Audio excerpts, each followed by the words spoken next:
Salut les investisseurs, allez, un nouvel opus, une idée un peu loufoque, mais comme toujours, ça arrive. La petite revue de presse du jour. La revue de presse, c'est marrant. Moi, je lis le Courrier de l'Ouest, c'est mon journal. Groupe Ouest France, hein, plus gros journal de France. Et moi, je lis mon petit Courrier de l'Ouest tous les jours, 1,05 €. Je fais une petite sortie là, chez mon marchand de tabac préféré à la Tessoile. Et puis voilà. Aujourd'hui, première page, les escrocs sévissent aussi sur Internet. On va en reparler, hein, mais vous savez, c'est mon fameux fil rouge. Tiens, j'ai plus le rouge aujourd'hui. C'est mon fameux fil rouge, vérifiez toujours. Et on va le voir dans cette revue de presse aussi. Hein. Tiens, Saumur en petit poussé de la Coupe de France. Ça va être sympa, ça, ce soir. Uber Eats démarre sur le chapeau de roue. On est dans les placements financiers, hein. L'économie de l'ubérisation de l'économie. Uber, une vraie entreprise clivante qui a véritablement disruptive, qui a véritablement changé l'économie, hein, avec ce modèle sans salariés qui se répand partout aujourd'hui. Dans la livraison de repas, les banques en ont parlé, la BNP veut faire un essai, je crois, ou la Caisse d'épargne, je ne sais plus. Moi, anciennement, j'étais dans un réseau pareil, sans salariés, mais 300, pas de salariés. Quand je dis sans salariés, c'est pas de salariés et que des indépendants ubérisés. Voilà. Les profs en colère face à la gestion de la crise du Covid. Bah ouais, on remet tous les enfants, ça fait un an, à peine un an qu'on est en crise, et puis on remet nos enfants à travailler depuis l'école, et puis ça fonctionne pas. On avait un an, apparemment, j'écoutais là, j'ai fait une petite pause info juste avant le repas, et apparemment on aurait pu investir dans les bons logiciels, on a fait un choix de mauvais logiciels apparemment, encore une fois le moins cher, bon bref. On ne sait pas où est la vérité, et c'est un peu le sujet du jour, vous savez, regardez, tiens, attention baisse à l'hôpital de Cholet, Covid-19, on est le 7 avril, on nous enferme, on nous dit que c'est un calvaire, ce matin je lisais le contraire, donc on ne sait plus. On ne sait plus en fait, on ne sait plus du tout, on ne sait plus où est la vérité. Alors, en ce qui concerne mon job à moi, dynamique, le bâtiment manque de personnel, bah oui, ça vous voyez les travaux derrière là, nous c'est pareil, ça va attaquer dans 15 jours là, on va péter les façades, et ben c'est chaud hein, pour les artisans ça bosse bien, parce que tout le monde veut refaire son chez soi et être bien, et du coup effectivement ça manque de main d'œuvre, mais alors ça c'est une certitude pour les jeunes là. Les jeunes qui écoutent le boomer que je suis là, et ok boomer, j'arrête pas, j'essaie de me battre avec mon fils, ça c'est alors, pour les gens qui me connaissent, c'est une remise en cause complète, hein. Vous voyez comme quoi il n'y a que les cons qui changent pas d'avis, ça m'empêche pas d'être un peu idiot, hein, mais en vérité, tous les travaux manuels, là bah, j'en parlais avec l'artisan, hein. Électricité, plomberie, bâtiment, c'est des métiers d'avenir. J'entendais un mec hier, là, je faisais un webinaire sympa avec mon école, l'ISG, et il y avait un mec sympa qui bosse depuis le Maroc pour les Nations Unies, ouais, un ancien de l'ISG, vraiment super, Nizar, il s'appelle. Et Nizar disait, vous savez, entre vous et moi, 100% des jobs qui sont, des gens qui sont derrière l'écran aujourd'hui, là, demain ils seront pris par l'informatique. Alors, je ne sais pas si on en est au 100%, hein, mais je crois qu'il n'a pas totalement tort. Et par contre, il y a des jobs, c'est quand il faut mettre les mains dans le cambouis, plus personne. Les jobs du bâtiment, bah voilà, bâtiment manque de bras, le bâtiment va bien, la promotion va pas très bien, hein, les permis n'ont pas été délivrés par les maires écolos, et ça c'est compliqué. Les profs sont épuisés. De ces bêtises. Tiens, il y a des job dating pour les jeunes à Cholet, ils sont assez dynamiques là, avec la maison des orientations, qui n'est pas faite que pour les jeunes, hein, aussi pour les gens en recherche d'emploi. Voilà. Les successions sont en ligne, tiens, plus besoin de se rendre en Angers, et désormais on a également, vous voyez, on parle de la digitalisation des services, on y est, la directe change de nom, ça la directe. Vous savez, la fameuse inspection du travail et les requêtes, bah, ils ont trouvé le temps, ils ont le temps.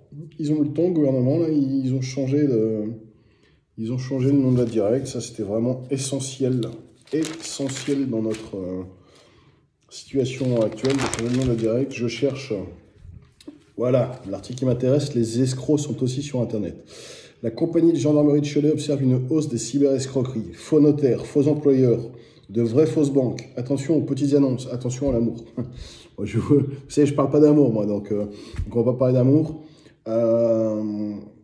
Attention aux fausses offres d'emploi. Vous voyez, la digitalisation, c'est aussi ça, c'est on voit plus les personnes en face. Alors, on a tous vécu aujourd'hui ces webinaires à distance.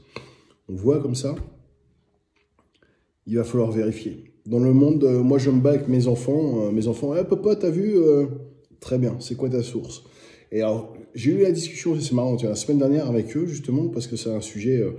derrière vos écrans de fumée, parenthèse, derrière vos écrans de fumée, reportage docu sur Netflix, sur le pouvoir de nocivité des réseaux sociaux, l'interview des anciens dirigeants de ces réseaux, 100%, vous devez tous, tout le monde doit avoir vu ça, tout le monde doit faire obliger ses enfants à voir ça. Moi, je les ai obligés à le voir, bon, ils ont vu les 3/4, d'accord je pense qu'ils comprennent les messages, les algorithmes, ces choses-là. Le tout intelligence artificielle, ça ne fonctionnera pas. On reste des êtres humains, il y a des choses qu'il faut voir. Et du coup, je referme la parenthèse, je disais aux enfants, il faut toujours vérifier les sources des informations que vous avez. Ça, c'est un basique qu'on apprend. Moi, quand j'ai fait l'université de Liverpool à distance, c'était un des premiers MBA à distance. Je vivais au Brésil à l'époque, et puis mon patron m'ayant souvent accusé de ne pas avoir fait d'études supérieures. Donc je me suis mis en tête de faire un MBA, histoire de bien plomber encore plus ma vie personnelle. Et du coup, tous les week-ends, alors que j'étais en train de bosser, là, tous les week-ends et les soirs, je faisais un MBA online à la University of Liverpool. Et puis forcément, j'ai appris à faire attention avec ces salles de classe digitale, avec les devoirs que je rendais, à effectivement la véracité de l'information que j'utilisais dans tout ce qui était tous les mémoires que je rendais chaque semaine. Alors je dis à mes enfants, mais on vous apprend ça à l'école quand même aujourd'hui, là, on vous apprend où ça des années. Non, alors c'est peut-être que les miens, hein. C'est peut-être que le privé, ils sont dans le privé, mais c'est du privé breton, hein. C'est du faux privé, c'est du privé pas cher, mais voilà, ils vont même plus à la messe. Donc en fait, ouais, vérifiez vos sources, ça c'est... S'il y a un point essentiel dans la vie de demain, pour tout le monde, s'il doit y avoir un seul conseil sur cette vidéo, c'est celui-ci. Vérifiez vos sources. Alors, vérifier vos sources, ça veut tout dire. C'est-à-dire, je vois une information, phonotaire et machin. Ouais, je reçois, alors moi, pareil, les impôts, là, un client l'autre jour. Ouais, j'ai reçu ça des impôts pour m'aider à placer. Non, mais les impôts, vous n'êtes pas à placer, hein. Attendez, stop. Alors, effectivement, ça ressemble à impôts.gouv.fr.co. Tout d'un coup, bim.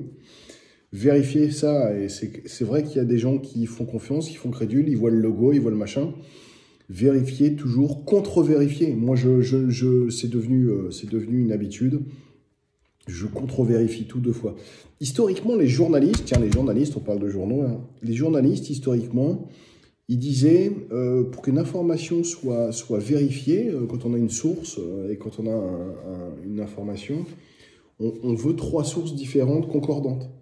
Bon, on se rend bien compte que c'est plus tellement le cas. Hein. Là, je suis pas sur BFM, mais BFM, c'est la grosse joke de l'information. C'est effectivement CNews, ils vont nous annoncer qu'il sera annulé le lendemain, quoi. Mais bon, le gouvernement fait la même chose. Vous vous rappelez, tiens, il sur les trucs là. Alors, pour sortir, on va utiliser ce formulaire-là. Ah non, finalement, ça va être l'autre. Bon, bref. Donc, vérifier les informations.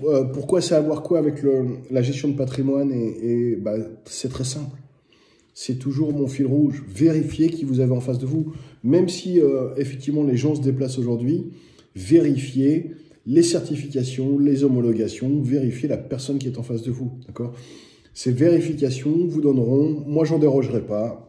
Je balaye tout le reste de la main aujourd'hui. Je le vois encore sur un webinaire que j'ai fait ce matin.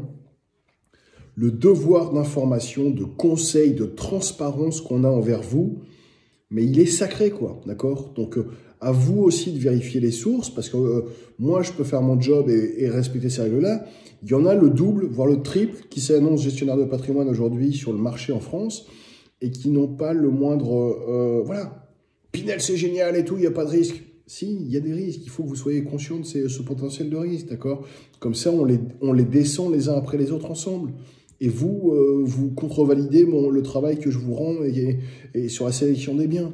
D'accord? Loi meublée, il n'y a pas de risque. Ouais, c'est génial, le cash flow positif. Non, si, il y a des risques. Vos impôts. Tiens, je disais un truc sur la SCI ce matin. Il y a un très bon article qui est sorti sur Internet.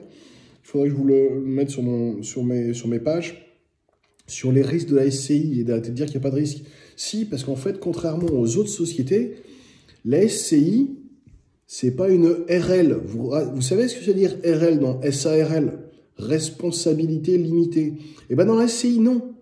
Les associés de la SCI sont garants, d'accord, sont garants et ont la responsabilité de leur gestion, d'accord. Il y a une faute de gestion, il y a une erreur de gestion, vous êtes garant sur vos biens propres en SCI. C'est ça qui dit l'article. Et la vérité, elle est là. La SCI, c'est pas le bonheur à l'échappatoire fiscal. La SCI, c'est une solution qui fonctionne très bien dans le cadre de la transmission, dans des situations particulières, des cas de divorce, des familles recoupées, regroupées, ces choses-là. Mais c'est pas sans risque, d'accord? Si vous n'avez pas la bonne information en face de vous, c'est-à-dire et que vous n'avez pas vérifié la source, vous allez dans le mur, d'accord? Il y a une responsabilité, il y a un problème qui est réalisé au travers de la SCI, un détournement de cash sous prétexte de faire du transfert de compte à compte, ces choses-là. Vous êtes responsable sur vos biens propres, d'accord? Et vous savez quoi? Si vous êtes plusieurs associés en plus, eh ben, vous n'êtes pas couverts, d'accord? Ça veut dire quoi? Ça veut dire que chacun est responsable sur ses biens propres. Ah ouais, bah ouais, c'est pas la même. Il faut que je trouve l'article. Donc voilà. Uber Eats, eh ben, rentrons. Alors ça fait partie des entreprises. C'est Uber, là. Vous savez, moi qui me fascine. Capitalisation boursière au max. Actif au minus. Ces effets de fourchette, là. Ces effets de fourchette sur toutes ces entreprises sont assez incroyables. J'attends avec impatience de voir où ça va nous mener. Hein. C'est des entreprises qui boostent les bourses et qui font grossir effectivement les indices. C'est quelque chose d'extrêmement intéressant. En 2 ans, la plateforme Uber a multiplié par 4 le nombre de restaurants présents sur son application dans le Choletais. Bah ouais, bah on est bien content, hein, c'est sûr, hein, surtout actuellement. On va voir, pareil, est-ce que c'est une bulle? Tiens, on fait toujours des parallèles, nous. Est-ce que c'est un effet de bulle lié au contexte du Covid où on est tous enfermés? Ou est-ce que quand finalement on va être libéré, il paraît dans 15 mai, là, y croyez-vous? Quand on va être libéré, est-ce qu'effectivement on va retourner au restaurant? Du coup, Uber Eats, hein? Vous en dites quoi, vous? Bah, moi j'ai une petite idée quand même. Hein. Je crois quand même que on va avoir besoin de se revoir. Tiens, à la Tessoile, là, il y a les 2 campings qui ouvrent. J'ai vu ça récemment aussi. C'est de la vieille revue de presse, ça. C'est de la vieille revue de presse, mais effectivement, ça va être un peu la bringue. Tout le monde ne parle que de ça dans le village. Et effectivement, voilà. La prudence est de rigueur sur les lieux culturels, vous voyez. Ceinture et bretelles. On est en off depuis le mois de février, bah oui. Il ne faut pas se plaindre, on me demande comment ça va, très sincèrement. Dans notre activité à nous, bah, il y a pire, quoi. Il y a pire parce qu'effectivement, on pense à tous ces restaurateurs qui sont fermés depuis bien trop longtemps, tous ces bars qui sont fermés. Là, on a un petit bar qui est le cœur du village, là, ici, là. C'est dur et on sent que là, ils sont arrivés au pire. Le Bayern, le défi qui tombe à pic. Alors, c'est quoi vous en pensez quoi, vous? On verra bien, c'est du sport. Dans le sport, tout peut arriver. Alors ça, tiens, ça me fait penser, je vous en ai parlé, j'ai rencontré virtuellement, mais j'ai vérifié, j'ai fait mon job de vérification, c'est normal, parce que sinon je ne le propose pas. Un chouette gestionnaire de fonds, là. Je vous donne pas, parce que sinon ça va faire publicité, mais qui a un fonds dédié au sport. Et ben, c'est plutôt top. C'est plutôt sympa, c'est plutôt malin. Il y a de la valeur technologique sur les technologies du sport. Là, le e-sport, tiens. Le e-sport qui est pris en compte dans le fond, et des entreprises cotées. Mais voilà, du e-sport, des fabricants des équipementiers de sport, des choses comme ça. C'est quelque chose d'assez sympa pour les gens qui ont envie. Il faut aussi orienter vos placements en fonction de qui vous êtes. C'est pour ça que c'est important pour nous, et c'est pour ça que c'est important avec les personnes sérieuses de faire la saleté de Paris fait des vagues. Bah ouais. Inculper le reste aux affaires. Ça, c'est un sketch. École à la maison, des bugs pour commencer. Ouais, c'est important quand on fait des placements d'aussi faire du placement conviction. C'est pour ça qu'il y a Il y a un assureur que je connais bien qui a bien marketé cette offre-là. Là. Elle est assez bien marketée, qui a une offre de fonds conviction. Et je ne ferai pas de publicité, mais je trouve le marketing intéressant. Après, est-ce que ça correspond à votre profil à vous et tous? Non, mais vous voyez, ça vous permet, vous, d'investir en fonction de vos convictions. Moi, mes convictions, c'est le développement durable. Moi c'est le sport. Moi c'est les infrastructures. Moi, c'est l'intelligence artificielle. Moi, ouais, c'est assez bien marketé, je trouve. Et il murmure à l'oreille des plantes. La technologie, c'est quand même un truc de dingue. C'est clair qu'en termes de placement, la capacité à investir dans des placements liés à la technologie, c'est ce qui fait la différence de croissance historique entre les valeurs du Nasdaq américain et les valeurs françaises aussi. C'est toute la force de cette Silicon Valley, de ces placements sur des technos. Voilà, alors bon, on tombe pas toujours sur un Blablacar, sur un Uber, sur un Amazon, sur un Facebook, mais il y a des risques. Ça, il faut sans cesse vous le rappeler. Il y a un risque à investir effectivement sur de l'action. Après, le risque, il doit être accepté en fonction de votre acceptation du niveau de risque. Et je ne cesserai de le répéter, si vous n'avez pas la bonne personne qui derrière va vous conseiller par rapport à ça et évaluer votre aversion au risque et votre aversion ou non à ce type de placement, voilà. Est-ce qu'on va savoir tout seul est-ce qu'on s'auto-évalue dans une entreprise? Ce serait trop simple, on serait tous très bons. Mais c'est important d'avoir aussi des ressources humaines, d'avoir un supérieur qui vous dit, écoute, voilà ce que tu pourrais corriger, voilà qui tu es, voilà comment tu fonctionnes, et voilà.